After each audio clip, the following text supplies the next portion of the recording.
And it is 12:01, so it seems like this is a good time for us to start. Welcome to the second of our sessions for the August Trauma Symposium focused on resilience. At the beginning of the month, we talked about resilience in children. That's a huge topic right now as parents and families are trying to face some interesting challenges around our health challenge, the public health crisis, the social unrest, and the reality that children need to learn. So we spent our first session earlier this month talking about children and resilience. We had wonderful folks who are rejoining us today as an amazing panel to talk now about the other side of the equation, those who are taking care of the children, the parents, the guardians, extended community and family, the adults who are now called on deck to be part of the support team around education and life. Again, I'd like to introduce to you all our panelists for the morning. We have Stacy Williams from the University of Chicago, Kim Shelton, who's with National Louis University, McCormick Center for Early Childhood Education, and Shauna Bowman from Friendship Presbyterian Church. Welcome to our amazing panel. I'm so excited about round two. Barbara, would you like to say a few words of welcome? Thanks, Stephanie. Hi, everybody. I'm Barbara Wilson. Welcome. We are so glad you've joined us today. We thank our panelists, and we look forward to an experience today that increases our education and understanding, that provides practical models that are already active in our communities, and that's spiritually engaged. So let's do it. Thanks. Thank you, Barbara. We missed you, Barbara. I'm so glad to see you again here with us this week. Glad to be back. So one of the things that I think is pretty important for us to just kind of get a grip on in the first place is that parents and guardians are doing their level-headed best, right? And sometimes your best today is not your best from what would have been another time and season. So one of the things we kind of want to start talking about, not the only thing, but one of the things that we think is pretty important to talk about during today's session is the notion of good enough parenting, right? Which never is like supposed to be allowed. Like good enough, like you're not supposed to do that with the children. You're always supposed to give them your best. But at this point, your best is what you have today. So we want to talk about parents being resilient, right? Not just the kids are resilient, but to also encourage parents and guardians and the extended community that is supporting children to recognize that not only are children resilient, but even as you're doing your best, which may just be good enough, that too is a sign of resilience. So Stacy, we're going to ask you to start us off this afternoon. Can you talk a little bit about how chronic stress can create trauma and what that looks like in terms of bodily health, especially for our parents, and also healthy and reasonable signs of resilience in parents at this particular time of multiple pandemics?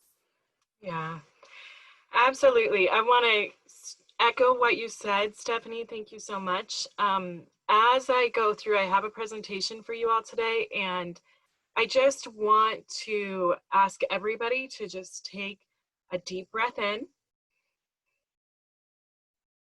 and exhale a little bit longer than your inhale. Let's do it one more time. A deep breath in.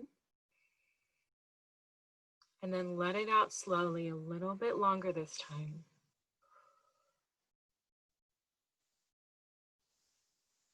And one more time. A deep, deep, full breath in. And then as you let it out, try to just slowly let it out even longer.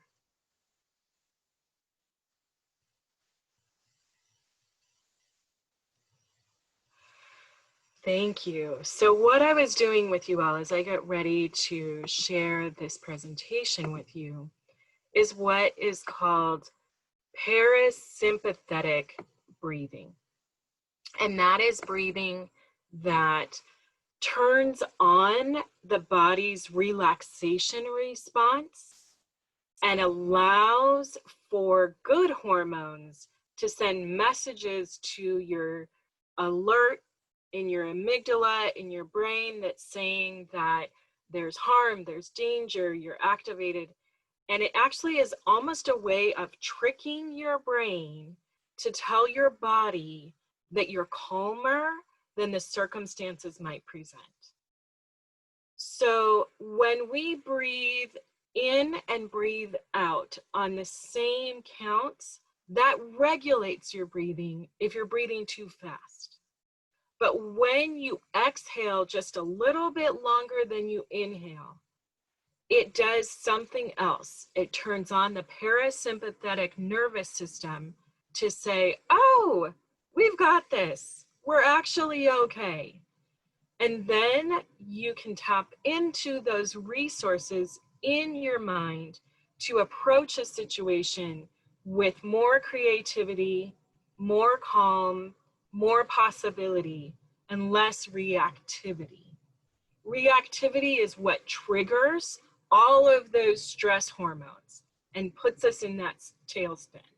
So we're always looking for ways to just slow down, calm down, and create more space, because it's in that space in our brains and our bodies that we can tap into a creative response rather than a stress response.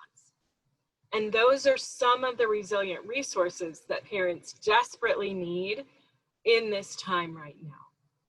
So as I go through our presentation, I would like you to just keep breathing, keep tapping into that, because sometimes our anxiety just thinking about some of these topics can really get up there.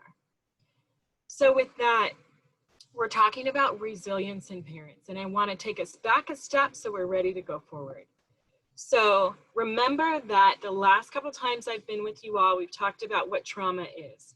So it's a potentially traumatic event that occurs. It might be singular, it might be several moderate, it might be the accumulation of lots of repeatedly occurring small events, but it's an event that risks the loss of life. And trauma comes in as the individual's response to the event, not the event itself. And that is why some folks can experience an event and come out seemingly unscathed, and others can experience an event and come out deeply impacted for a very long time. Traumatization happens when there is the absence of supportive relationships to restore safety. It's not a predetermined factor, but it's a risk factor in the absence of those supportive relationships. We talk about trauma on 3 levels: the individual, the collective, and the historic. And the reality of our moment right now in this double global pandemics is the intersection of all 3 levels of trauma. So trauma and traumatization are directly linked to our ability to cope during and to recover after, based on the intrapersonal help and resources. Those are our own mental health and well-being resources, and the strength of our interpersonal resources, our social connections and our relationships. So when we think about this, it's helpful to identify the areas of the brain that are most affected by toxic stress and trauma. The prefrontal cortex. This is where logic, reasoning, processing, organizing, being able to understand language and communication. And the hippocampus. This is where learning and memory and spatial recognition, moving short-term memories to long-term storage, all of that is taking place in the hippocampus. And the amygdala is our threat detector. It's decoding those emotional experiences and telling us, are we safe or are we in danger? It also connects sensory input to memory. And the amygdala is responsible for why sometimes traumatic memories get locked up in the emotions, but we don't have the words. So they have to be moved from the amygdala through the hippocampus to the frontal lobe to process it logically. And when our threat response is activated, we're not moving information. We just stay there.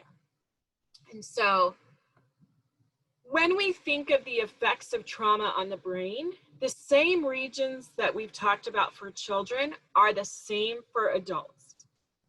The effects are very similar in those regions. The difference is how it shows up behaviorally.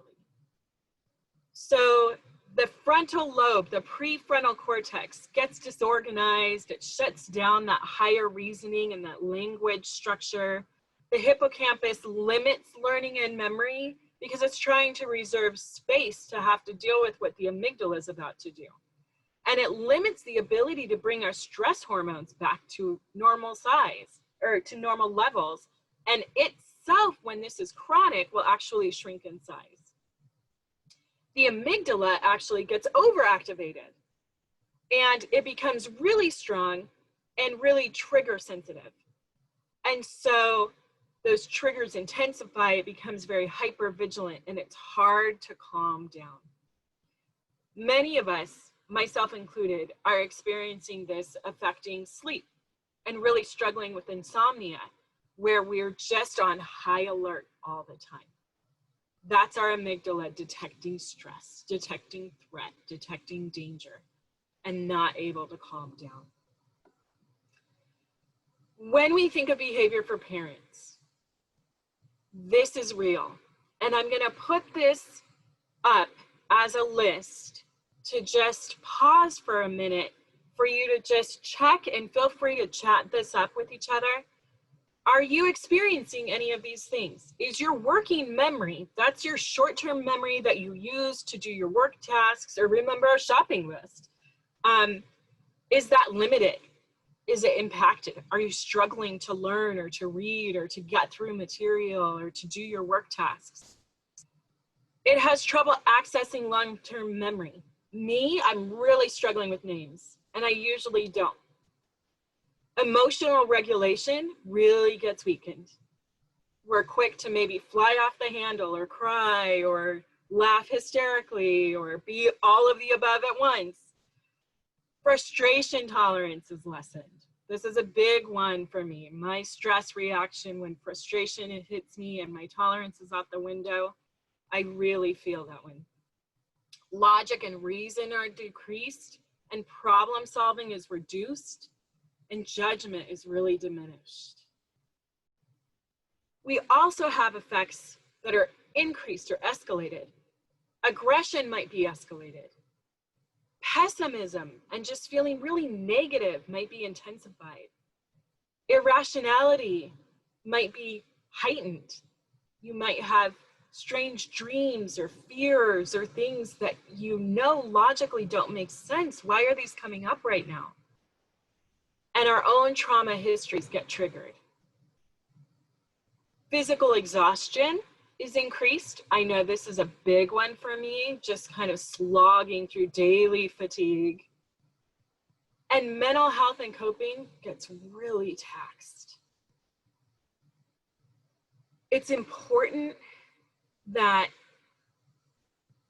we recognize that if you have experienced any of these at any one time in this crisis, or any combination, or all together at some times, that it is totally normal. It's a good sign. You're normal. Good news. You're human. And we're all experiencing it because we're all in this collective traumatic experience of multiple traumatic events. And it's going to have an effect now and into the future.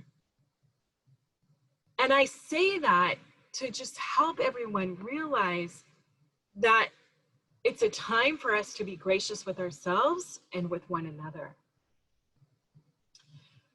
The good news and the news about the work I do that I love so much is that resilience is part of this process too.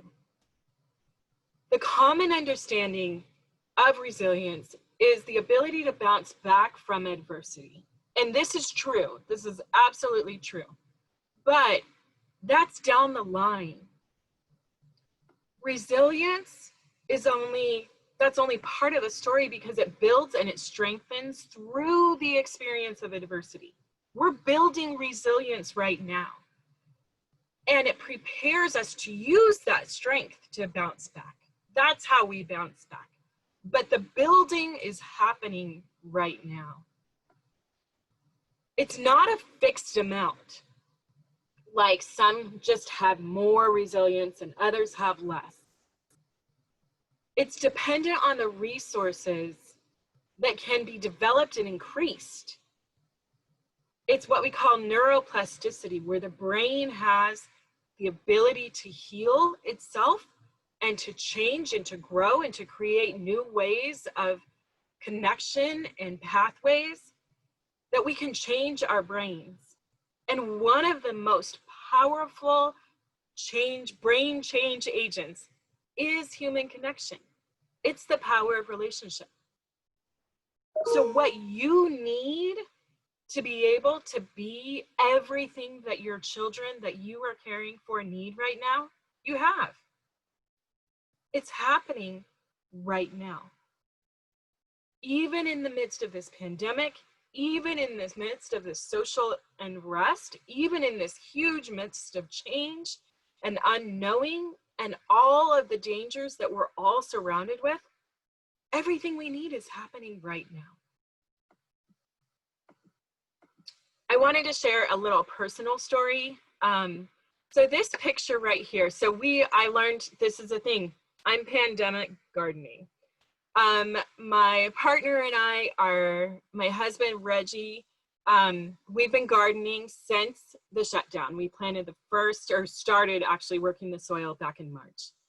And it has been such a good stress reliever. And I would say, like, one of the things we're going to talk about in a little bit is metabolizing the negative energy, burning through that. I ripped up 3 trees. It is such good therapy. Just hacked on them for days, ripping roots out of the ground. Reggie tore up a huge shrub.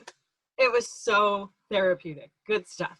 And in that space, we've planted sunflowers. So here you see, this is an older picture. I'll have to send new pictures with the sunflowers blooming. They've just started blooming. But what I wanted to bring your attention to is this right here. At the base of this, at this picture, it's 7 feet tall.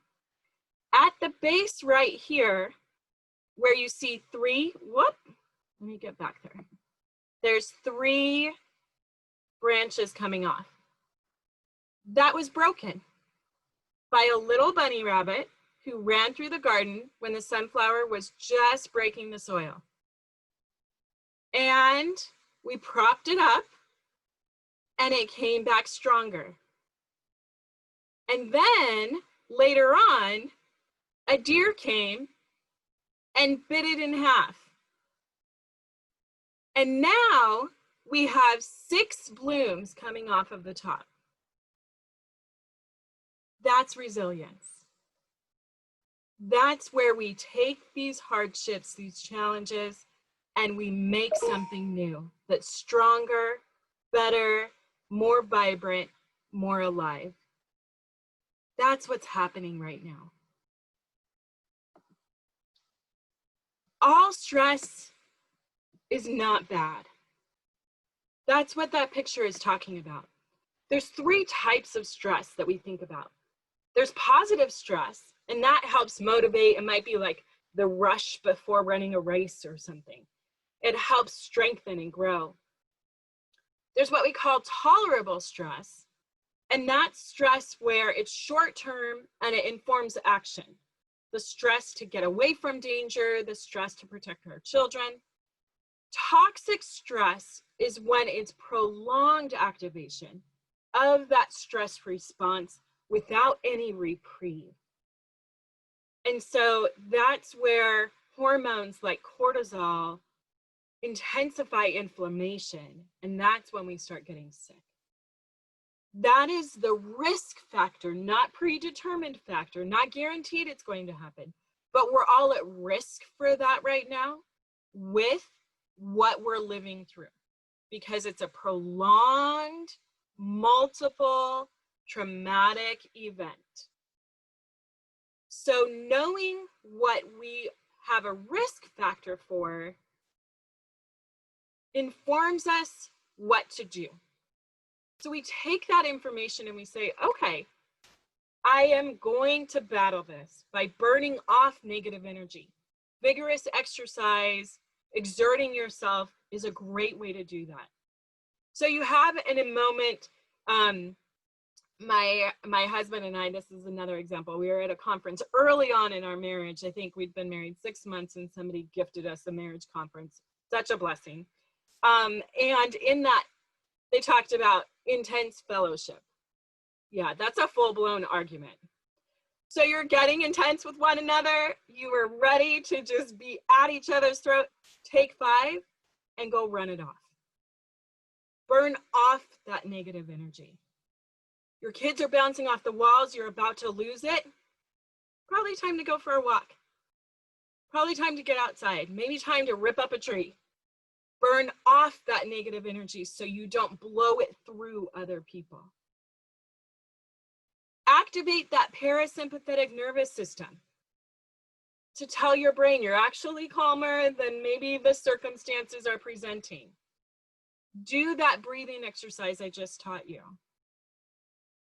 And develop that awareness of your physical and emotional state in the moment. Check yourself. Are your fists clenched? Is your breathing rapid? Is your temperature going up? Are you noticing that there is no frustration and tolerance available today? It is empty. The bank is tapped out. So that you can plan that day how you're going to cope in a way that addresses stress and trauma and doesn't ignore it. It really is all about you. I can't emphasize that enough. We often think that we need to put our children first or our family first or caretaking first. No, it's so true that we have to put on our oxygen mask first. It's not just a cliche. It is a fact. That is how you give your best, is you being at your best. Model healthy coping for your children and you. I love that Topher Payne has rewritten this giving tree. And I'm sending you the link in the resources. But set healthy boundaries. This is the healthy giving tree, where the giving tree actually has an alternative ending. I don't know if folks have seen this yet, but it's really awesome. And to think about that, to be able to say to your children, I really don't have much frustration tolerance today. Patience is really slim today. I'm going to need you to help me with figuring out how we're going to get through the day. And just being real. Name it. It gives you the avenue to make a choice and not get caught in reactivity. Start or resume a gratitude journal. Just remember what to be thankful for. A couple times a week. Invite your children to join you in your practices. If you do yoga or mindfulness or creative expression, getting out in nature. Teach them how to do healthy coping too. And then practice self-compassion. I love this saying. I learned it from a song decades ago, and I've said it ever since. Give yourself time to grow and room to fall gracefully. Remind yourself that you are doing the best that you can, and it is enough. You are enough. And you are exactly what your children need. Because trauma is real, but it's those relational connections that heal. We're all going to get through this. We're not just going to survive, but we will thrive. So I really encourage you to dig into these resources that will be coming with the slide deck. And one more note is the Trauma Resource Institute offers really great free webinars for parents, especially focused on doing at-home schooling. So there's a link there that can help you with all kinds of tools and tips. And one more is an idea of resourcing, and that's where you think about really positive, warm, feel-good memories. Could be a place, could be a person, could be a pet, an experience. And you take some time to really remember What were the sounds? What were the scents? What was the experience? What were the sensations? For me, it's trips to the beach. And you just really make that a vibrant memory. And then we call that resourcing. When you feel frustrated, when you feel at your wit's end, you call up that resource and you go to that place in your mind.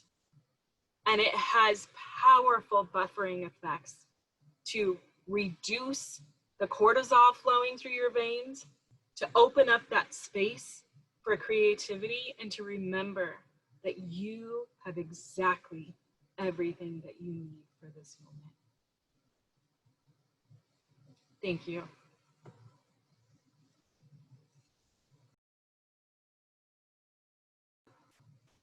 Thank you so much, Stacey. I appreciate that. That was so much good information. I appreciate you, especially helping us understand how the brain works, right? I love, there were a couple of things that that really stood out to me. First, when you were talking about it's a way of tricking the breathing exercise is a way of tricking the nervous system into thinking that you are more calm than what the situation presents. And then also, I really enjoyed also burn it off so you don't blow through one another. That's a reality. Folks are doing their level-headed best, and it's tight. It's a tough time that we're all dealing with, whether you have children or not, but especially when you have children who are depending upon you, you're trying to be your best self to help them grow into a very difficult situation. Speaking of difficult, that's a great way to go ahead and segue over into our next speaker, Kim Shelton. I have a question for you. So my question is, Stacey did a great job of the overview and talking about how we can get through. I actually want to go a step further and talk.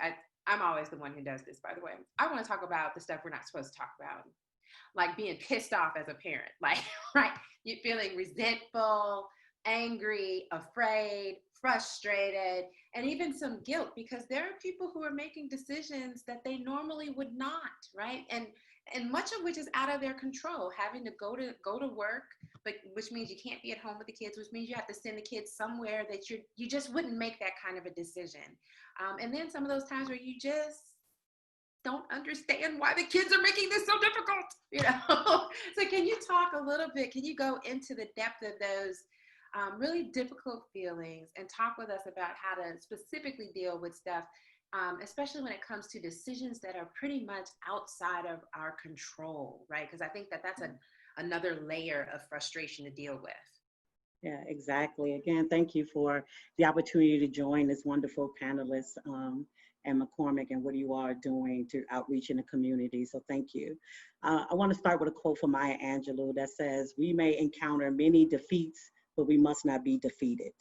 And so in that, moving forward, how do we do resilience as parents?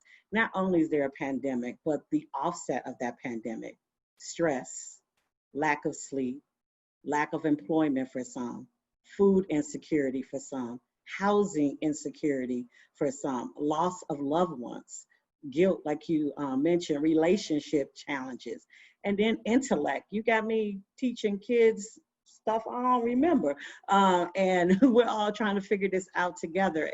And then health challenges at the same time, because we're stuck in the house and we wasn't moving at a period of time. So all of that, as Stacey had mentioned to us, begins to figure out how we respond to this trauma. And depending on the level of experience and exposure and understanding that we have, the difference on how we respond.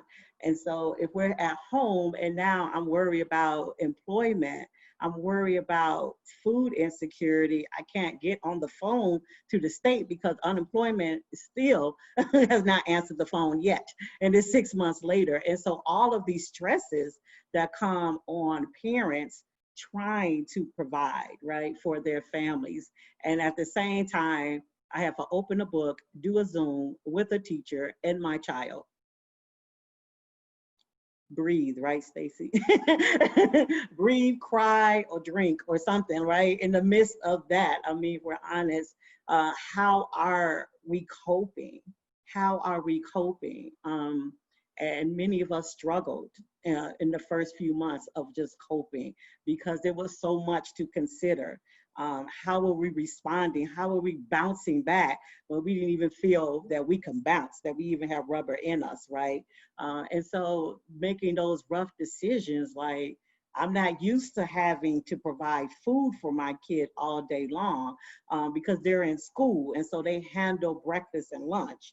Now I have to have enough to handle breakfast, lunch, snack, because when you're at home, you snack, right? And then dinner, and then more snacks, right? And so that type of stress, where I was making it now it's harder because now we have to do more, and I have to cook more. Wasn't a good cook before, and now the cookbooks and just the ravioli is getting tired, and so all of these things that parents all of a sudden had to do, like in a matter of hours and days, that they had to just do. And so what do you do in the midst of that? We are now 7 months into this, so it's a different story today. But where was we in March, in April, in May, when it was hit hard and heavy, and the kids were asking questions and you didn't have the answers because you're struggling with, I'm scared too. I don't know what's happening too. I don't know what's happening with my job. I'm not sure how we going to eat. I don't understand this algebra. Like, all of this came down on parents at one time. And so how did they become resilient? It's now 6 months later. They can tell you the story, but I don't think they could tell you the story back in March and April.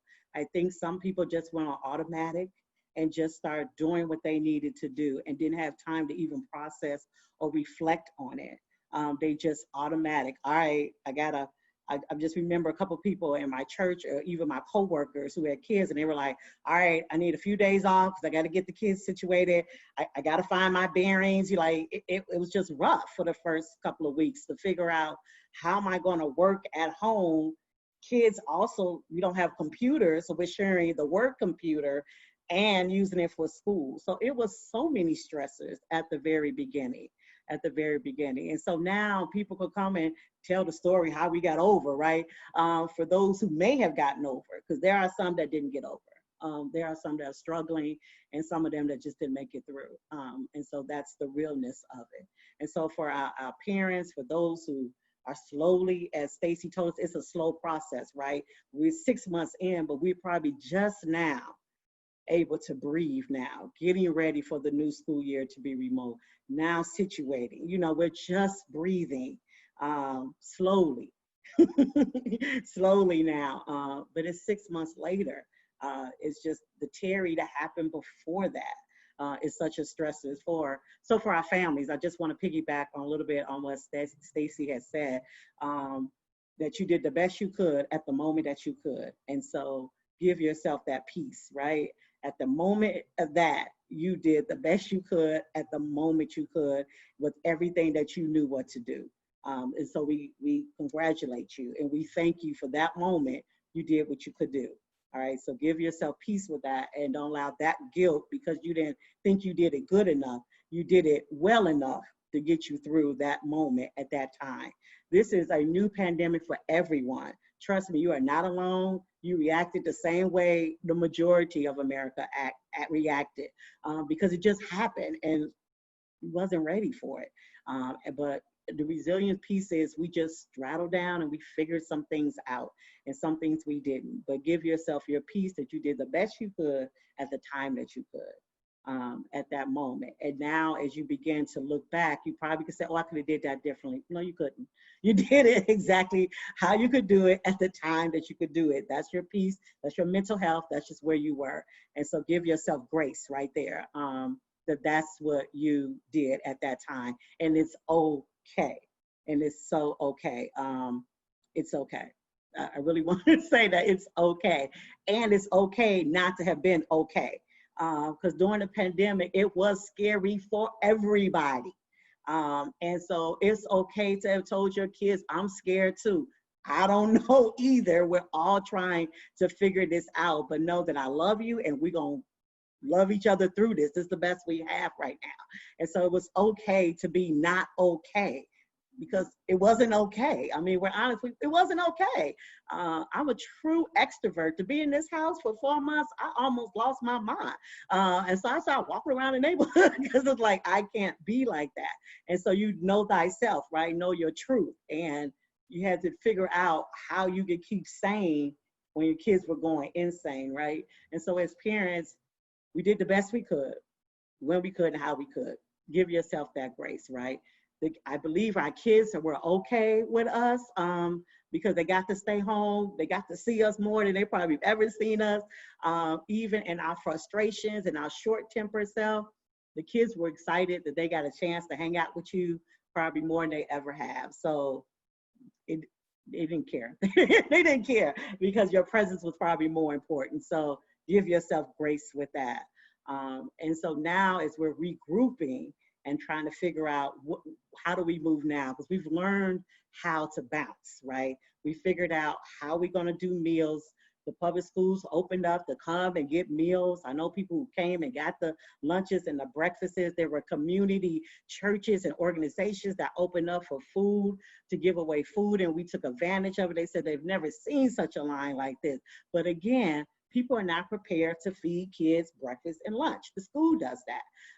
And so they had people in line, and all people of all walks of life were in line. It didn't matter because the way our budget is set up the way we do life. And so life changed. And so we're at the grocery store more.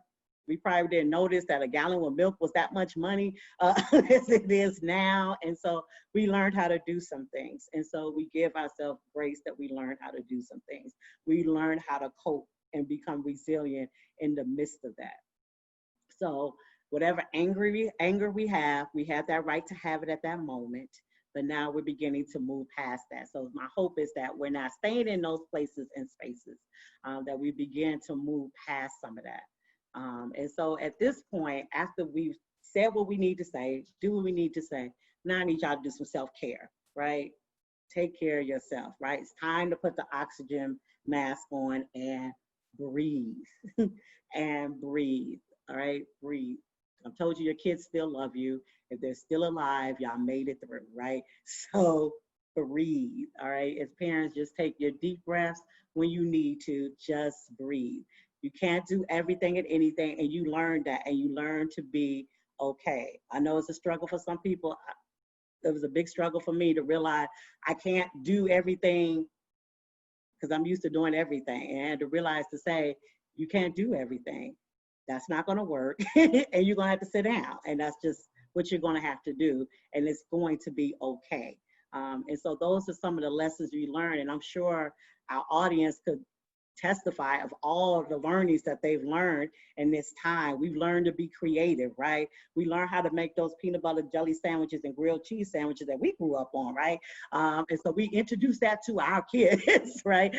And so we learned to do that. We learned to play board games together, right? We saw some TV shows that we've never seen before. Now we see why people had Scandal and wine glasses and popcorn, right? And so we begin to see some things that we've learned. Now we know why this is us. And so we've learned some things along the way.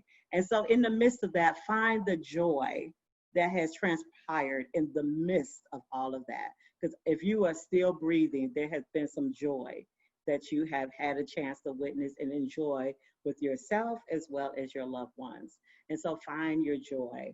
And then people had opportunity to exercise their voice, right? To exercise their voice because we became community. That's one thing we learned. Your neighbors, they shared the cup of sugar when you needed it. They had the 2 eggs when you needed it. And so we learned to be community at the same time. And so there's so much learning that has happened and transpired. Find the joy in that. And then we begin to move. We're still figuring out where we're going to work. We're still trying to figure out how our babies are going to eat. And so things are still happening. So we're not disregarding that. But in the midst of taking care of that, find time to take care of yourself. Make sure your health and your family health is okay. During this time, I told people I gained the COVID-19. I gained the 19. Didn't have the COVID, but got the 19. And so, make sure we take care of ourselves, right? And so that's another thing in the midst of that, that our family became healthy. We did more walks together and sharing. And so again, find the joy that has happened in the midst of this. We understand the stressors are still there, but we figured out a way to work through the stressors. So we put our oxygen masks on and we're breathing a little better now.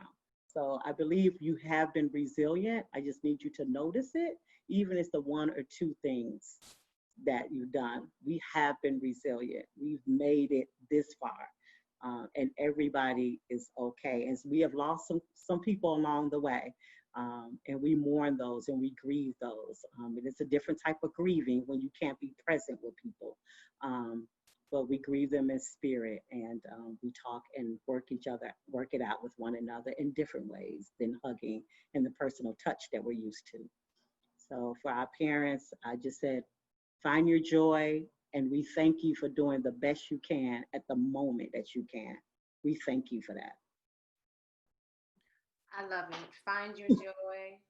I love the acceptance of where we are. It is what it is. But I think one of the strongest messages I heard from you, Kim, is that the fact that you are here suggests that you are resilient, right? Mm-hmm. As Stacey was saying, it happens along the way. I think sometimes we think of resilience as like a thing that like you're going to hit a point and then boom, there's the resilience. Oh, there's the thing. And you all are saying, no, look every day. Right. And resilient doesn't necessarily mean that something is over. Right. I think that that's another thing, or that you stop feeling a certain kind of way. It just means that you're able to have you got some options within the feelings that you have. So thank you so much. We're going to shift gears a little bit and go over to Shauna Bowman. Shauna, my big question, we've gotten an overview of what the brain does. We've gotten some serious tips on how to accept the greatness and the reality of where we are. Here comes the da-dun-da-da question. And the da-dun-da-da question is, is it possible that our faith can help us or hinder us, right? Because and I think that's an important thing. I think we need to talk about faith. We always assume faith means it's going to be better. Well, now, hold on. So my question is, how does our faith either help or hinder us in recovering and being resilient during this time of prolonged stress and social distress, right? Mm-hmm. I'm real specific about how I'm saying this. Is our faith a help or a hindrance around resilience while we're dealing with prolonged stress, as in God ain't stopped it yet, right? And distress. What you got? Yeah, thank you. I also want to just lift up my gratitude for the wisdom on this call. I was still bringing things I learned from you all last time we were together into my sermon this last Sunday. So just so that you know the impact that your work and your words are having and the gifts they are to faith communities, I think is so important.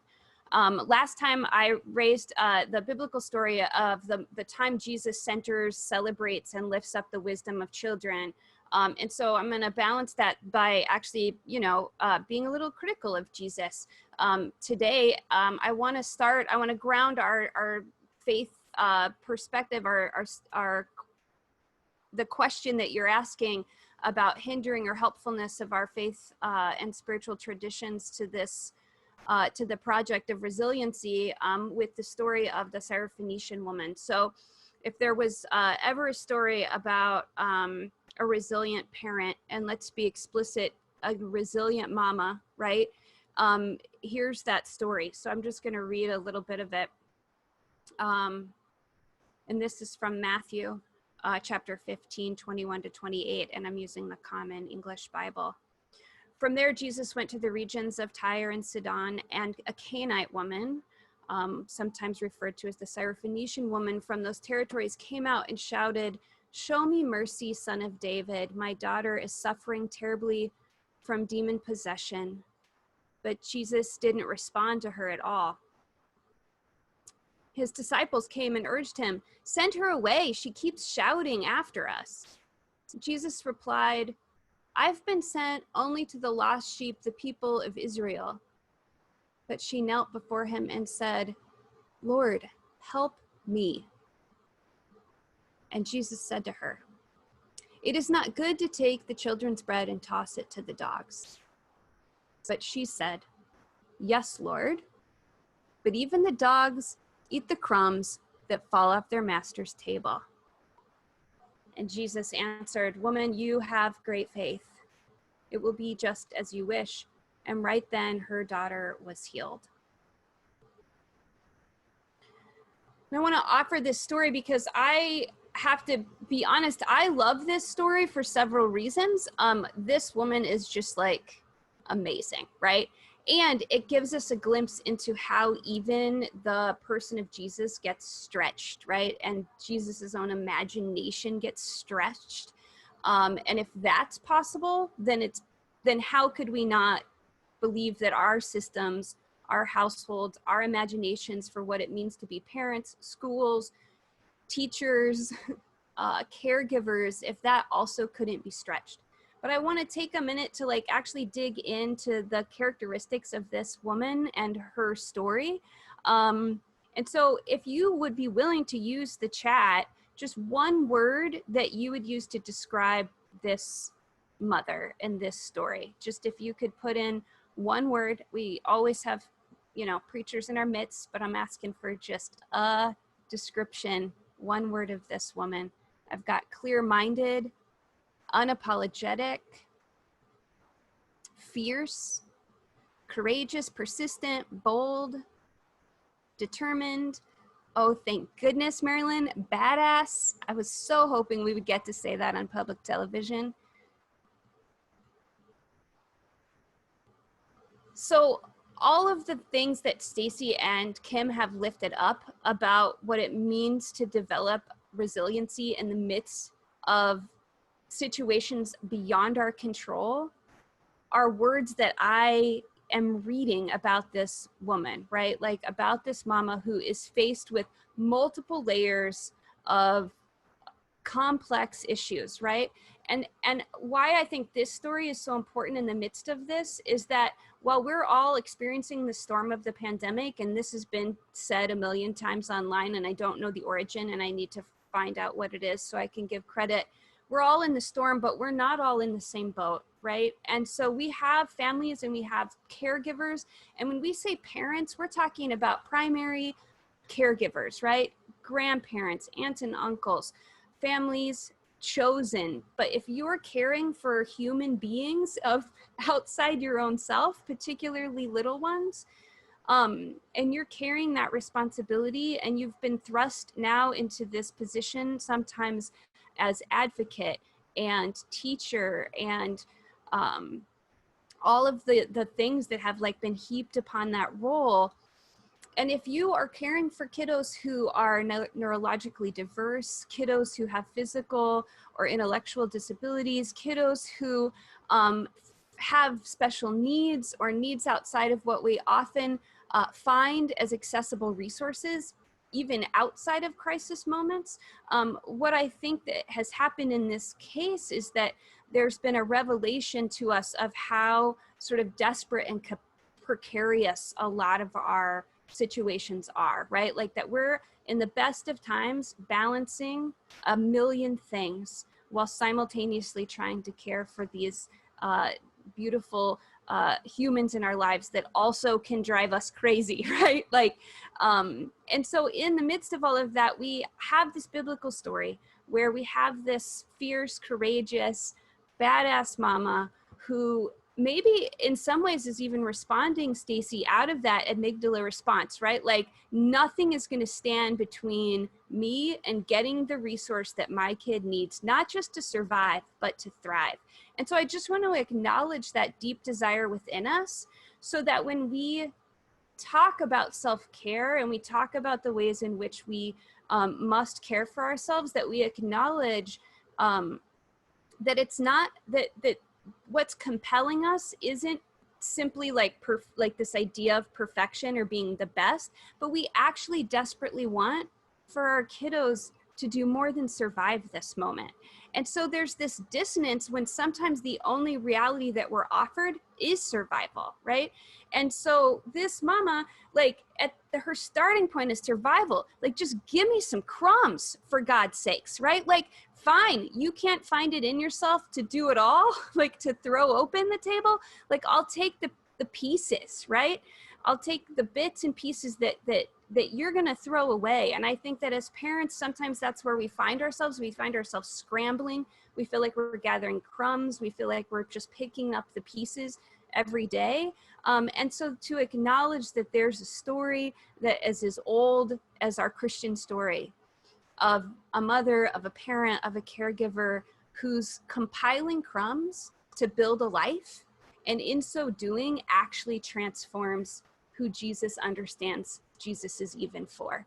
And so the work that you're doing, parents, it's even in those moments that it feels like survival, you're showing a way forward of what it means to put together the life that you have the capacity to put together, to be tenacious, to get up every day. And sometimes those crumbs are, cereal for lunch. Like, that's the crumb on that day.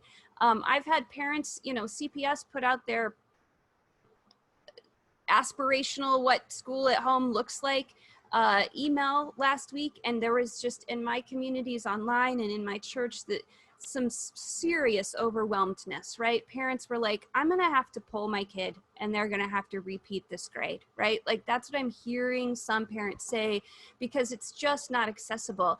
And what I hope for is that we don't come at this like an all or nothing paradigm, right? That we understand that parents are putting together a lot of pieces, and that you're finding like really beautiful kernels of sacredness and truth and wisdom. And even if it feels like crumbs, it is enough. You're doing enough. I know everybody has said that, but I think that is the word that those of us who are carrying so much. And I can't help but acknowledge and name that when I read the names in the chat and the attendance, that there are an enormous amount of women and female identified names in our chat. And so how do we also acknowledge not only the physical, but the emotional and the mental and the spiritual burden that we still disproportionately carry, right? In some of our family systems and our relationships, and the burden that is often assumed, right? And I think that this mama, who is fierce as can be, also deserves loving care, right? Also deserves to be gathered up, also deserves to have not just Jesus, but her community recognize the strength that's within her and come alongside her. And so how do we build networks of support in our community? We've talked about what are the pods that we could create where we share in the burden of care, where we share the gifts and skills we have. I can't do math to save my life. If my kids were the age that they were relying on me for anything above 3rd grade math, that would just not happen this year. It just wouldn't. Like, I just have to tell the truth about it, right? Like, either somebody's going to get online and teach them, or it's not going to be me. Like, I can't do math. I can do art. I'll do the art, right? Like, you're going to have to do the math, somebody else, right? And so how do we move from this very individual sense and almost isolating sense of the burden of all the care into a more communal perspective? And I think that this pandemic has revealed almost like a desperate level of interdependence that we've ignored far too long in our communities. And we see that, I think, uncovered in this time. So the last biblical image, the question of help or hindrance is in our faith, is that sometimes I think our faith traditions just layer another series of expectations on top of us, right? We're like, okay, I got to do work, I got to do home. Now I'm a teacher and the house chef for 3 meals a day. And then I'm also now responsible for the spiritual and Christian formation of my children all by myself.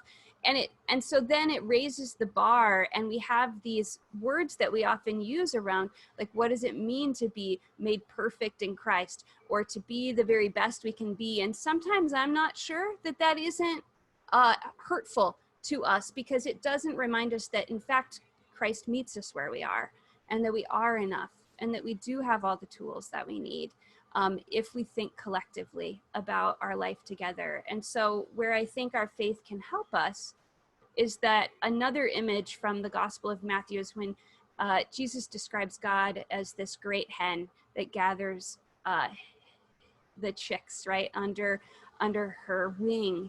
And I think particularly as parental and caregiving humans, we often imagine ourselves as that chick, right? Gathering up our kiddos, gathering up the vulnerable in our midst, gathering up and loving on people. And I have news for you. You are not the mother hen. You are not. Jesus didn't say you were. Jesus said God is the mother hen, and you are a chick. And so to allow ourselves to be the chick, to be gathered in and to be cared for, and to find moments of restoration, and to remember that we are loved, just as fiercely as we are loving those kiddos in our lives. I love it.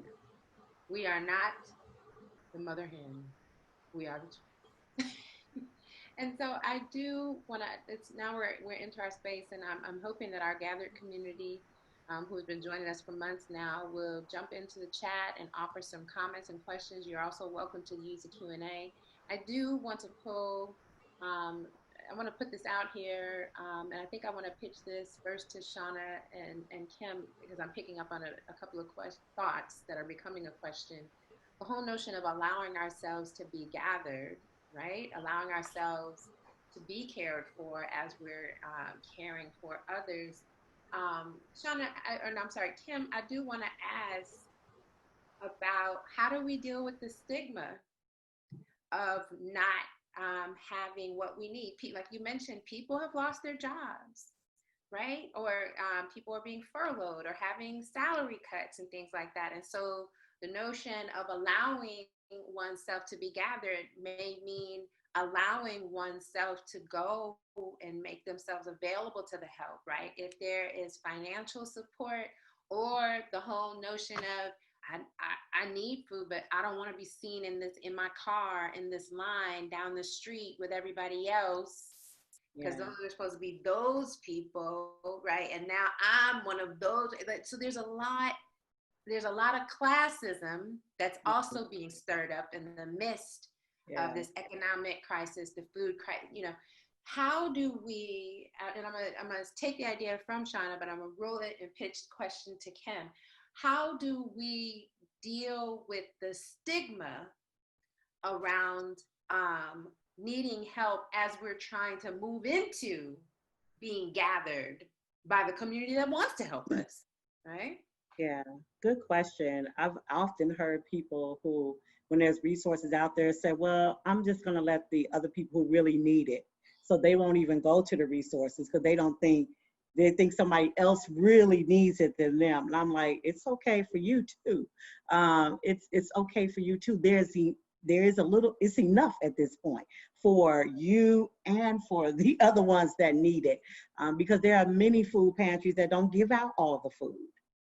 So a lot of people that do not come. And so I say, get in the line and take care of your family.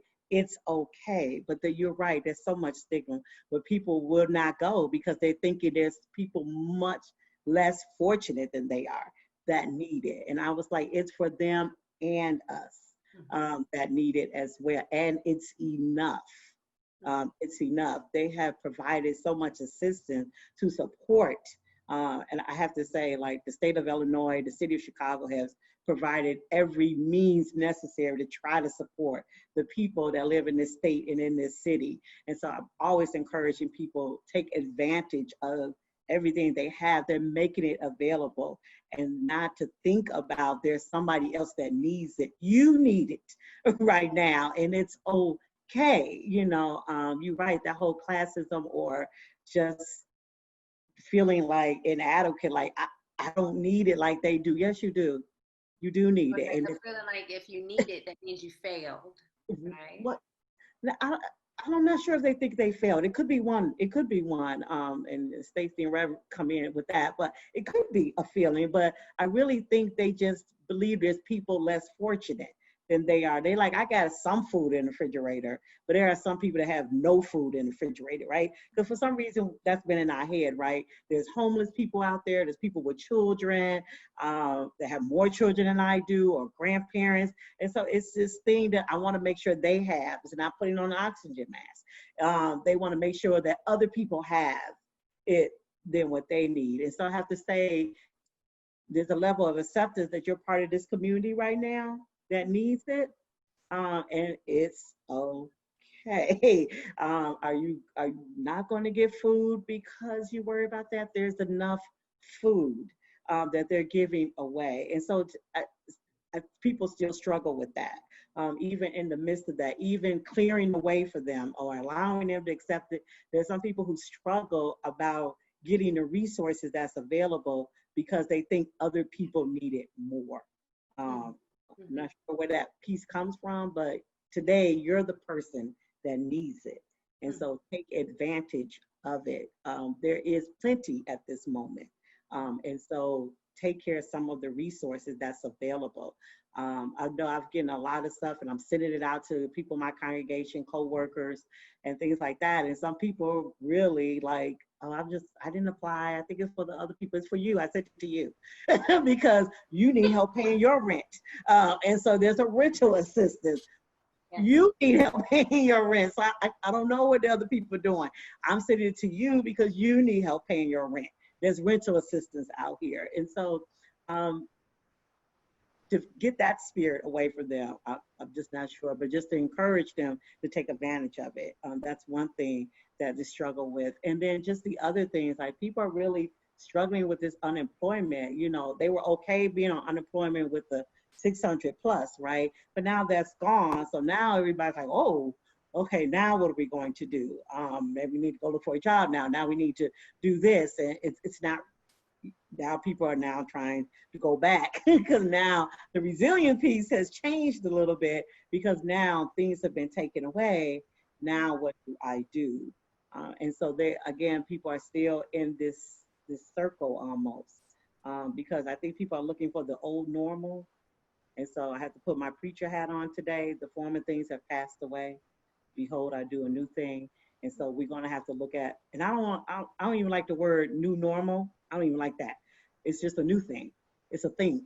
It's a thing. I don't even want to call it the new normal because that's going to change in 2 months too. So there's no new normal. It's a new thing. And so go with the thing and get what you need as parents so that your family is cared for. Because that's one role that parents do. We provide and we protect. So get what you need to provide and protect your family. That is awesome. Stephanie, could I make a quick comment? I think this is so wonderful as it relates to stigma. One of the things I've heard from all three panelists, and I'm going to use Shauna's story, you know, the power of the crumbs, right?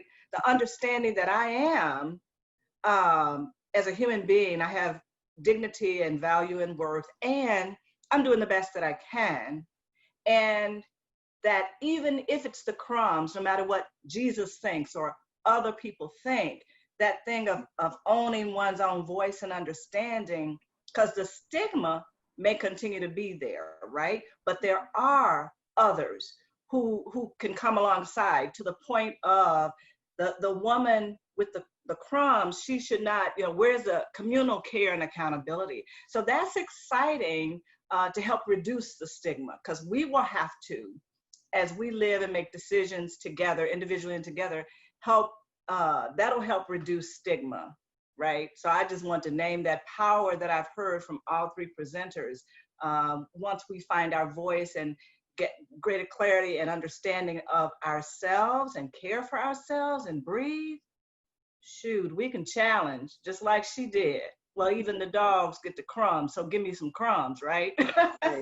Go ahead. Thank you. Clap back. Yeah, the only thing I would add to that really quick is that I also think moving from this concept of transactional and one-directional flow of resources to mutuality, because how this story starts, right, is that Jesus has the thing, right? Jesus has the power, Jesus has the resource, and this story is sort of set up as if like the woman has no power and just needs what Jesus has. But what happens is it gets flipped upside down, where her imagination and her tenacity and her insistence actually is a gift to Jesus, right? And so they have what starts as like this sense of transactional, like one directional, please sir, may I just have a little tiny bit, turns into this relationship of mutuality where everyone is transformed. And I think that one of the ways we're seeing that in our communities is through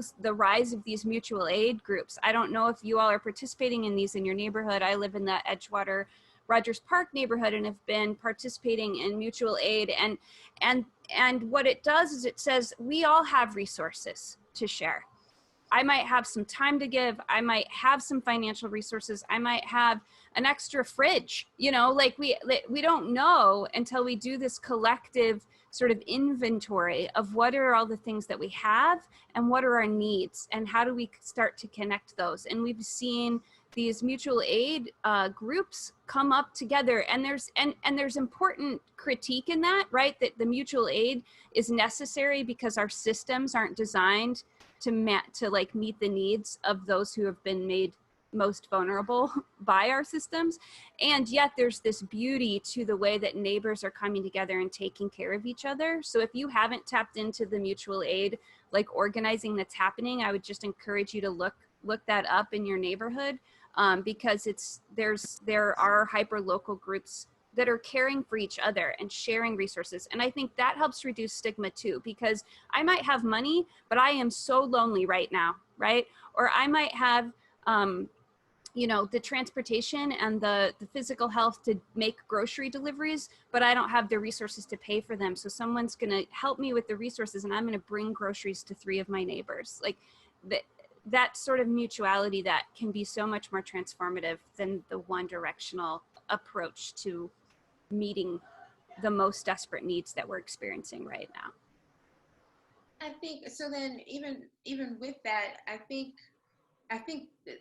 so as I'm listening to what you all say, I think what I'm also recognizing is oftentimes we talk about resilience as an individual thing, but resilience really is, and this is back to what Stacy said, the issue is, can you get with some people and you all work it out together? Resilience is a collective, not just effort, but experience and outcome. It's the effort, it's the effort, the desire to go forward and to make it, but it is also the experience of trying to work it out together. And then we have this thing that we experience and then we carry with us that is resilience, right? I think oftentimes we think about recovering from trauma or making it through toxic stress as an individual thing. But what I'm hearing from you all is that resilience is collective. Like you can't get resilient on your own, right? Like you have to, it's gonna require a collective effort. And I love what you called it, I think it was you, Shauna, a desperate level of interdependence, right? That like if interdependence was a thing, it is desperate for people to commit to it, right? And so I just love that. That just shifted my thinking that, this, and it's not a one-way thing, like, I get better because you gave me. We're all in this together, becoming different and resilient. I love it. I'm so excited. This is like such a good time. I get so excited. I know. You just said it brilliantly, and I wanted to underscore all of that because everybody has said a different piece of this in bringing it all together. But there's an author, Arundhati Roy, who has been writing during the pandemic about the pandemic is a portal. And there's an essay where she's talking about, she's actually from India, but in this essay, she's talking about we have an opportunity to do life differently. The ways of life, clearly, as you just said very brilliantly, Shauna, for our most vulnerable, that it has laid bare that these systems are not designed for any of us to be okay.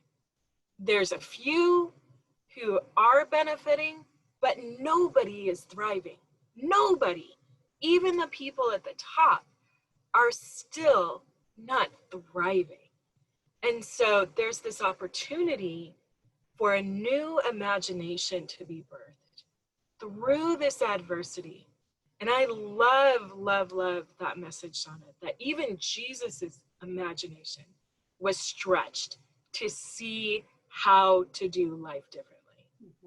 I mean, drop the mic right there. We don't need to say anything more today. But I would emphasize what you just said, Stephanie. Trauma is real, but connections, relationships heal. That's what heals. It literally changes the scars in our body. It reduces disease. It boosts immunity. It changes us. It transforms us. So yes, this collective traumatic experience, the only way through is collectively to heal together and to dream together, to inspire one another for a new imagination, for new life-giving ways of being together. That is when we're going to see this blossom and grow and change. I want to throw a wee bit of a monkey wrench into where we're headed. Like, I love it, I dig it, but I also recognize that there is a piece that could that what we're saying perhaps could still get misconstrued. So, Shauna, what you were talking about, at one point you said, I'm very aware that when I look at the people who are commenting, the majority of, I mean, clearly this entire panel is female identified, and most likely a majority of the participants also as well. And so my question is, can somebody help us, or all of you all, I just would love to hear you all make the distinction between the resilience that we are talking about versus kind of these stereotypes and mythologies of strong mamas, strong Black woman, hyper, if it, resilience is about buckling down and making it through.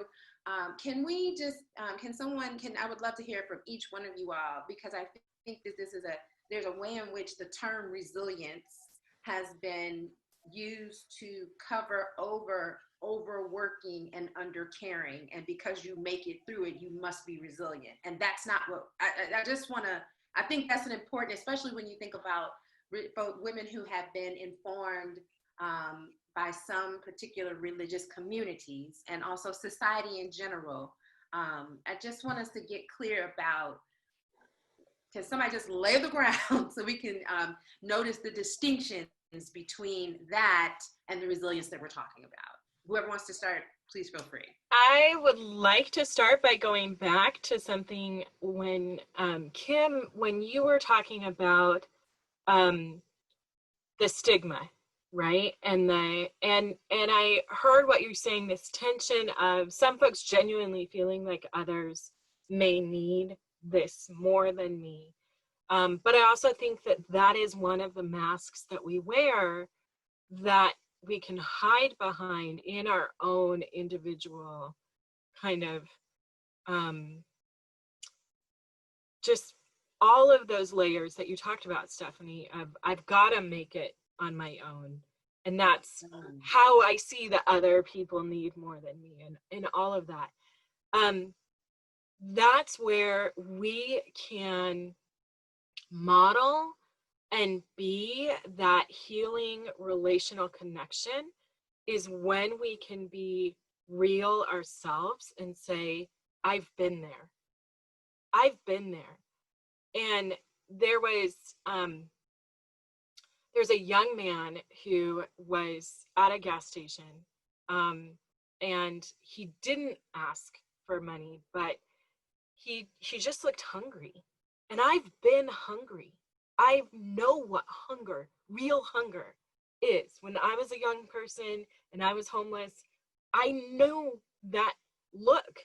And so I just bought him a sandwich and I gave it to him, and he said, "How did you know?" And I just said, "I've been really hungry too." And for us to enter into that vulnerability to say, I've been there when I haven't had rent. I've had an eviction notice.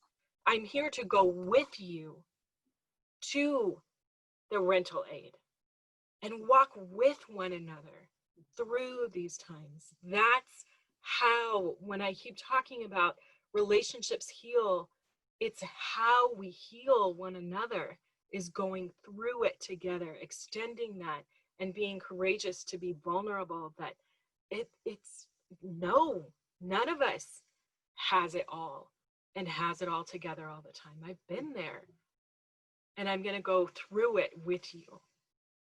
Nice, nice.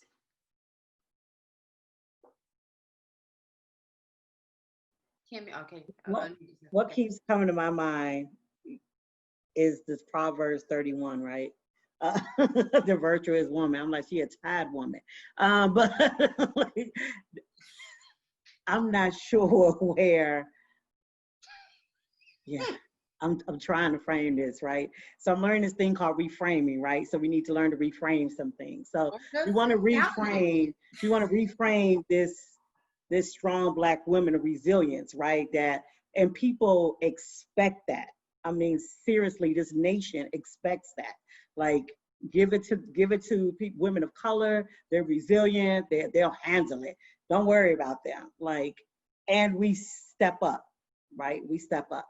And so in the minute, a few of us, especially our millennials, are stepping out, then we're looking at them funny, right? Because they have figured out we don't need to do all that kind of work. That's crazy. What my mother and my grandmother and my aunties are doing. We're not doing that kind of work. And we look at them like, yeah, you do, because this is what women do, right? And so they're beginning to reframe and change that paradigm. This isn't what women do, right? It should be what people do, right? So whether you male or female, everybody and kid, you should have a resilient piece of you. And I think we've taken that over so much that we don't even allow other people to have it. We don't allow the men to have it. We don't allow the children to have it. We got it all, and we're going to tell y'all what to do. And so we might need to just sit down and allow people to stand up as a community, because they have it. But I think we just have a habit of snatching that away. And people allow us to snatch it away, and they're okay with it. But we're tired. We have health issues. Yeah, and so there's so much going on. There's a book by, I believe that's Shaquita Barnes, that said "Too Heavy the Yoke." Walker Barnes, Too Heavy the Yoke. Yes, Too Heavy the Yoke, that tells us we're doing too much. We're just really doing too much. And for some reason, we're programmed to do that much. And so for the brothers out there, they're just as resilient. They're just as thriving. They're just as striving. And we have to remember that, or include them in that. I think the whole, when we do equal rights, it always brings somebody down. And it's not supposed to do that, but somehow it brings people down. And so we could walk together, but we want to walk together equally. And so it's always that struggle with that, I believe. And so I believe I've seen resilience in men during this time of trying to figure out how they're going to care for their families, trying to figure out how they can be there for the community as well. I've seen them doing it live in camera, figuring out how to clean up, how to get the communities together. I've seen it. And so I think we just need to talk about it more and to acknowledge it more because I see it. And somehow we gotta be equal. Well, not equal, but whatever. We gotta be together because that's the only way we're gonna strive and thrive when we're together. We know we've been working with the sisterhood, strong and mighty, but it doesn't mean that we can't do that and not lift up the brotherhood as well. Shauna? Yeah, I think for me, it's why it's so important to read this back to this biblical story text through a fairly critical lens, and to not only name the strength of the character of the female mother, the woman in this story, but also to name the places that failed, right? Like Jesus falls short in this moment. Like she shouldn't have had to beg. Like she shouldn't have had to exhibit the level of courage and tenacity that she did. And had he been able to see her sooner without her insistence, that wouldn't have diminished her courage, right? It would have increased his capacity for compassion and understanding, right? The disciples' response, right? Like no one among them said, I hear you, I'm gonna go with you, I'm gonna come alongside you, I'm gonna support you. And so how do we understand our own like roles, and particularly when it comes to understanding the power arrangement of our, whether like relationships in our household or the power arrangements in our relationships institutionally? And again, the mutuality piece, like how are we coming alongside one another? How are we accompanying one another? How did it come to be that this woman came to be in this place by herself? And again, not to diminish her strength or courage, but had she been surrounded by siblings in the demands, right, that wouldn't have diminished her as an individual. It would have strengthened the movement, right? So how do we think about ourselves again as part of a whole, and coming alongside of one another without diminishing or taking power away, like, but empowering one another? And I think that that's a question for us, like in community, particularly in faith spaces, uh, all of those ways that we often like make martyrs or myths of people.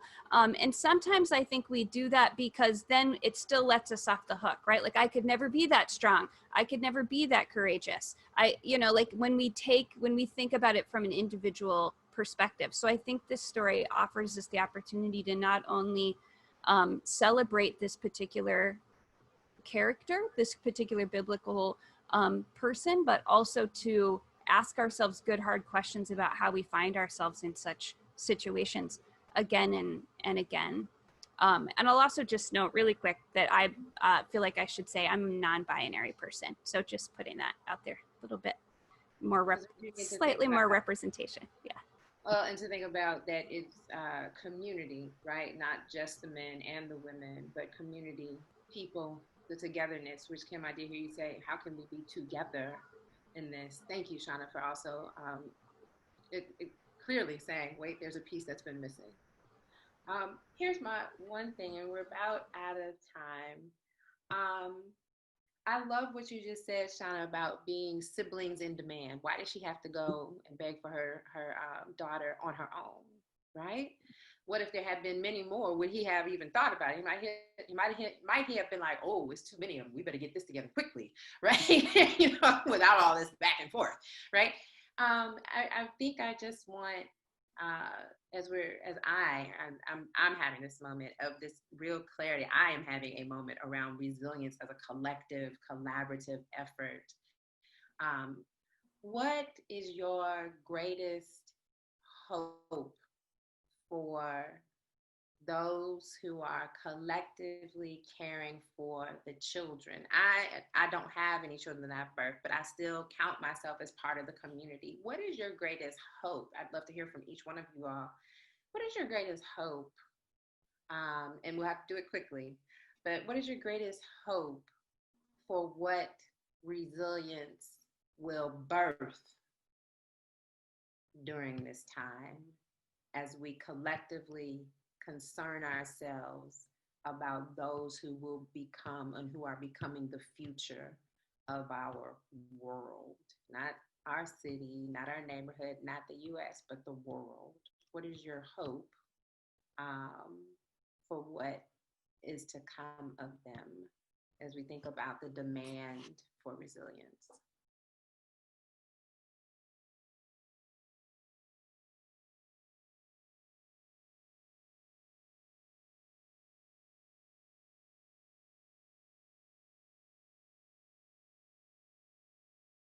I'll start because it looks like that was a doozy. You all are thinking, y'all like, ooh.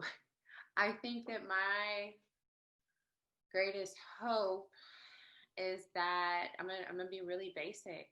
That the children, my greatest hope is that we're able to demonstrate safety for our children in a way that they don't see the mask as something to be afraid of, but something that supports life, right? Because it can be really scary, that because you can't see people smile, all you see is eyes, right? And I've seen the babies trying to like get a grip as they're walking. Somebody's holding their hand and they're little, they got this mask on and they're walking. I'm really hoping that that we can do what we can, even with the mask that we have, all of the PPE that we have to wear, that the children will see it as a way of prolonging life and not only about the abatement of death. Well, I'll jump in, Stephanie, thank you. I will say 3 words I think have stuck out for me, and that's my hope, that children, all ages, will see us leaning into that vulnerability and accompanying, that they will see us doing that, and that means the challenges of it, and yes, the joy that it brings as well. Mm-hmm. Nice.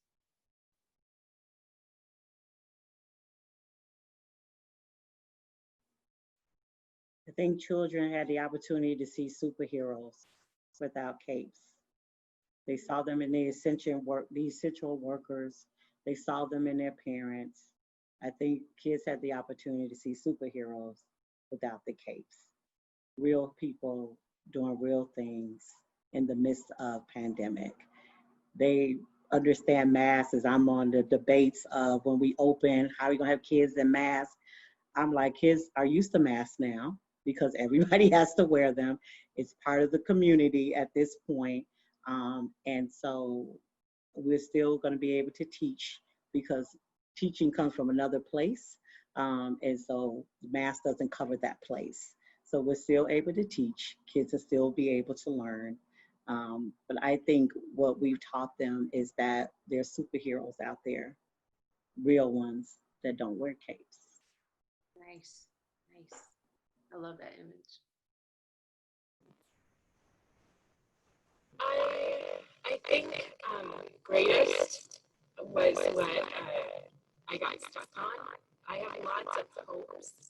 I don't know. I think my greatest. Excuse me, Stacy, I'm going to do me a favor. Something's happening with your sound. Can you, sometimes if you drop out your video and then do sound, then it gets a little better because I don't want to miss this. Is that better? Not so much, but we got what we got. So go ahead and say it, and we're gonna hope we can get it. I'll put it in the chat as well. So I was just going to say, I hope that learning becomes more roomy, that there's more space and more room for creativity and other ways of learning. Nice. That is one of the hopes I have. Stacey, will you do us a favor and drop that? I heard it a little bit, but it was really important. I don't want us to lose it. And Marjorie had a really great idea in the chat. Can you drop what you just said into the chat so that we have a record of it? And Shauna, let's hear from you too. Yeah, I think that the thing I keep coming back to again and again is this interdependence piece. I think as a parent of young adults, I internalized and have ascribed to, I think it's the influence of white dominant culture, concept of moving, that our role as parents is to move our kids from dependence to independence, and that as parents, we have failed if we haven't accomplished that task. And I think that one of the things that has been really helpful to me is understanding, a deepening understanding, not only of how, like in these moments, how it's revealed the revelation of our desperate interdependence, but also that interdependence is not a sign of weakness, it's a sign of strength. And so my hope is that we show our children not only how to grow independence, which there are aspects of that that are absolutely important, But also to see the ways in which they do rely on one another in all parts of creation to be whole and life-giving humans, and that's worth building on. And that if we've discovered that truth in the midst of all of this, that we don't put it away if there comes a time in which we find ourselves less desperate or more comfortable again, but that we continue to honor and build on and see that as the strength of our community life together, not something to resist or to be secretive about or ashamed of. So that's a paradigm shift that I hope holds for our kiddos as we go forward. Nice work. You all have been amazing. Thank you so much. I just have one final announcement about our programming coming forward, but I'm going to leave it to Reverend Dr. Barbara Wilson to give our any closing thoughts before that announcement. I don't. Just to say thank you. This has been phenomenal and informative and practical. So let's keep at it. Thank you. Thank you so much. We have had Stacy Williams with the University of Chicago, Kim Shelton from National Illinois University McCormick Center for Early Childhood Education, and Reverend Shauna Bowman. I'm sorry, that's Reverend Kim Shelton and Reverend Shauna Bowman from Friendship Presbyterian Church. They have been with us through the month of August talking about resilience in children and parenting. We appreciate you all so much. To our gathered community, thank you so much for being with us. You all have stayed strong with us since April. And so looking ahead, we've got 2 more months, 2 more months actually, of programming. Next month, on September the 3rd and 17th, we are focusing on care and movement building. A lot of times we think about movement work as only as what we see on TV, and that is clearly an important part of the work, direct action. But as my very good friend, Reverend Dr. Barbara Wilson reminds me, that is only a portion of it.